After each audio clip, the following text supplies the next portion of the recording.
BSP supremo Mayawati ने अपने उम्मीदवारों को नागपुर पहुंचकर ही ईडी देने का फैसला किया था। तभी तो यूपी की राजनीति में जमीन तलाश रही बीएसपी सुप्रीमो सीधे नागपुर पहुंच जाती। राष्ट्रीय स्वयंसेवक संघ का मुख्यालय होने के चलते नागपुर मौजूदा राजनीति में एक अहम स्थान बन चुका है। 11 अप्रैल को ईद के मौके पर मायावती महाराष्ट्र के नागपुर के इंदौरा इलाके के बेजोन बाग मैदान में लोकसभा चुनाव 2024 के लिए पहली चुनावी रैली कर रही है।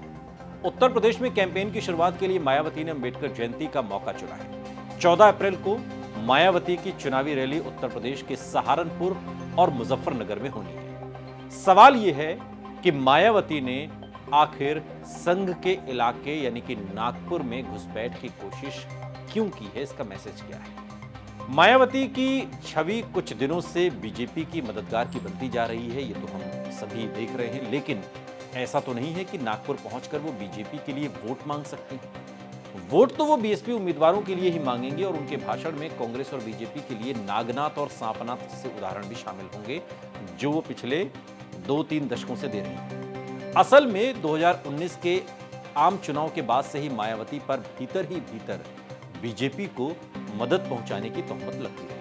2022 के यूपी विधानसभा चुनाव में तो इसे साफ साफ महसूस भी किया गया और जो रही सही कसर बची थी उसे आजमगढ़ लोकसभा सीट पर उपचुनाव में पूरा कर दिया। माना जाता है कि दिनेश लाल यादव निरहुआ की जीत पक्की करने में बीएसपी उम्मीदवार शाह आलम और गुड्डू जमाली की महत्वपूर्ण भूमिका थी। गुड्डू हालांकि अब समाजवादी पार्टी में आ गए। तो क्या मायावती वो धब्बा मिटाने की कोशिश कर रही हैं या बीजेपी से कोई नाराजगी हो गई है या फिर पुरानी रणनीति का ही ये कोई एडवांस वर्जन है जो मायावती दिनों दिखा रही है। मायावती से पहले उनके भतीजे आकाश आनंद यूपी में बीएसपी के चुनाव कैंपेन की शुरुआत कर चुके हैं और उनकी पहली रैली नगीना इलाके में हुई। अब खास बात यह है कि नगीना लोकसभा सीट से भीम आर्मी वाले चंद्रशेखर आजाद समाज पार्टी के टिकट पर चुनाव मैदान में उतरे हुए। 2019 में बीएसपी ने नगीना सीट जीती थी, लेकिन इस बार बाकी जगहों की तरह नगीना में भी बदल दिया गया है पूरी तरीके से माहौल। नगीना में बीएसपी की पहली रैली की वजह तो चंद्रशेखर ही रहे होंगे और उनको लेकर बीजेपी से नाराजगी की भी एक खास वजह सबको मालूम है। बीजेपी सरकार ने चंद्रशेखर को वाई कैटेगरी की सुरक्षा दी हुई है। मायावती नहीं चाहती कि उनके सामने कोई नया दलित नेता खड़ा होकर उनको चैलेंज करे। अब ध्यान देने वाली बात यह है कि चंद्रशेखर भी दलितों में जाटव समुदाय से आते हैं और मायावती भी वहीं से आती हैं।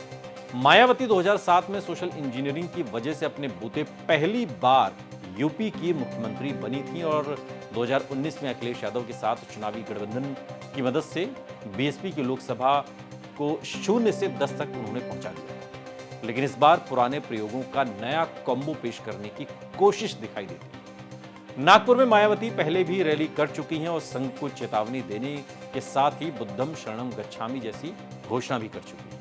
2019 में मायावती ने नागपुर की रैली में जो रैली की थी और एक महत्वपूर्ण बात ये थी कि सही वक्त आने पर वो बौद्ध धर्म का अनुयायी बन सकती हैं, ये बात भी तब कही गई। और उससे करीब 2 साल पहले 2017 में मायावती ने संघ प्रमुख मोहन भागवत के हिंदू राष्ट्र को लेकर दिए बयान पर अपनी कड़ी आपत्ति जताई। मायावती ने साफ शब्दों में कहा था कि संघ को दलित विरोधी मुहिम बंद कर देनी चाहिए।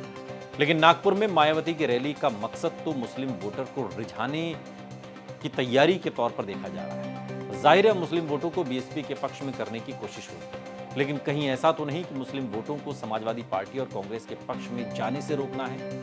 अगर वास्तव में ऐसा होता है तो फायदे में बीजेपी रहेगी। तो क्या मायावती जड़ों की तरफ लौटने लगी हैं? ये सवाल भी अब पूछा जाने लगा है। 2007 के बाद हाल फिलहाल में मायावती का जो सबसे बढ़िया प्रयोग रहा वो 2019 में समाजवादी पार्टी के साथ चुनावी गठबंधन। 2014 में बीएसपी खाता खोल पाने से भी चूक गई थी। मायावती ने 2019 में 10 लोकसभा सीटें जीती, लेकिन चुनाव नतीजे आने के कुछ दिन बाद ही मायावती ने अखिलेश यादव के साथ गठबंधन तोड़ने की घोषणा कर दी। अब ये कयास भी लगाए जा रहे थे कि ऐसा ही होगा।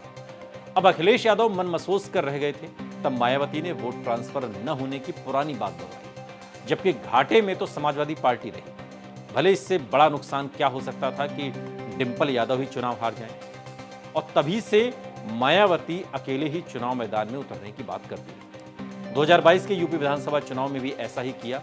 और इस बार लोकसभा चुनाव में भी बीएसपी अकेले ही चुनाव लड़ रही है, यानी कि गठबंधन किसी से तमाम कोशिशों के बावजूद भी बात बनी नहीं उस तरीके से जैसी फिजाओं में बात तैर रही है। बीजेपी के साथ बीएसपी के मददगार होने की बात लगातार कही जाती है और ये भी देखने में आ रहा है कि पार्टी का वोट शेयर लगातार घटता जा रहा है। 2019 के आम चुनाव में बीएसपी का वोट शेयर जहां 19.3% था, 2022 के यूपी विधानसभा चुनाव में घटकर 12.88% रह गया। ये ग्राफ है जो लगातार अपनी शक्ल बदल रहा है। 2007 के सोशल इंजीनियरिंग के बाद से मायावती लगातार प्रयोग करती रही हैं। तब दलितों के साथ ब्राह्मणों को जोड़कर मायावती सत्ता हासिल करने में सफल रही थी, लेकिन 2012 में चूक गई और समाजवादी पार्टी के अखिलेश यादव मुख्यमंत्री बन गए। मायावती 5 साल लगातार एक्सपेरिमेंट के बावजूद 2017 में भी सत्ता में वापसी करने में नाकाम हुई और बीजेपी के योगी आदित्यनाथ मुख्यमंत्री की कुर्सी पर काबिज हो गए, हम सभी जानते हैं। और अब तो नौबत ये रह गई है कि विधानसभा में बीएसपी के प्रतिनिधित्व के लिए सिर्फ एक विधायक है। 2017 के मायावती ने दलित और मुस्लिम गठजोड़ पर खूब काम किया था। पश्चिमी यूपी और पूर्वी उत्तर प्रदेश में मुस्लिम वोट साधने के लिए मायावती ने खासे प्रयोग किए थे और तब पश्चिमी यूपी में मायावती के खास सहयोगी नसीमुद्दीन सिद्दीकी हुआ करते थे और पूर्वी यूपी के लिए मायावती ने माफिया डॉन मुख्तार अंसारी को सुधरने का मौका देने के नाम पर उन्हें साथ ले लिया। यहां तक कि 2019 में मुख्तार के भाई अफजाल अंसारी को गाजीपुर से सांसद भी बनवा दिया, लेकिन 2022 आते आते उन तमाम चीजों से तौबा कर ली जिसे वो गलतियां मानने लगी थी। लोकसभा चुनाव में इस बार समीकरण क्या होगा, इसको लेकर अभी सिर्फ कयास लगाए जा सकते हैं, लेकिन मायावती नागपुर से उतरकर उत्तर प्रदेश में पहुंचकर क्या करिश्मा करने वाली हैं, ये देखना दिलचस्प है।